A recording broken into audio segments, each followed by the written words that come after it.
Bien, voyons maintenant comment méditer. Lester nous donne quelques clés sur ce sujet. Aidez-vous de tout ce que vous pouvez pour calmer le mental.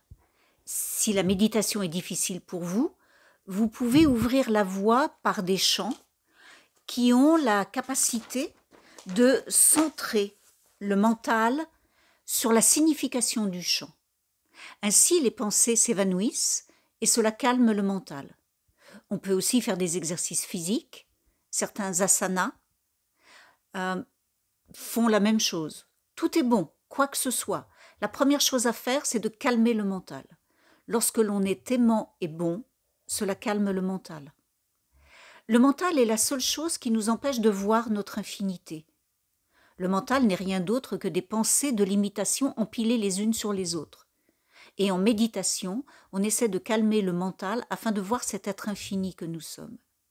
La méditation ne devrait jamais être passive. On ne devrait jamais forcer le mental à être vide. La méditation devrait toujours se faire avec un questionnement pour de meilleurs résultats. Plus on pratique la méditation, plus c'est facile.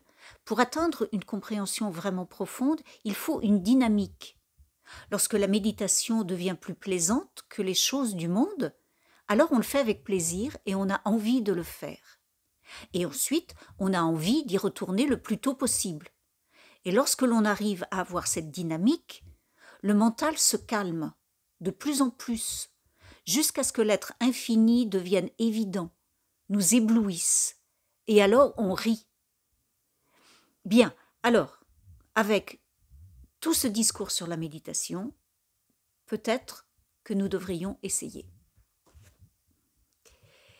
Et je vais terminer sur cette note, sur ce sujet, et c'est ce que disait toujours Lester Levinson, je vous donne des enseignements, je vous donne des clés, je vous donne des outils, je vous montre le chemin, mais il n'y a que vous qui puissiez dire si ce chemin est le vôtre ou pas, si ce chemin est bon pour vous ou pas.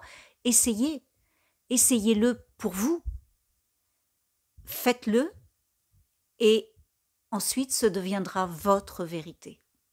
Et je vous le souhaite. Je vous retrouve bientôt.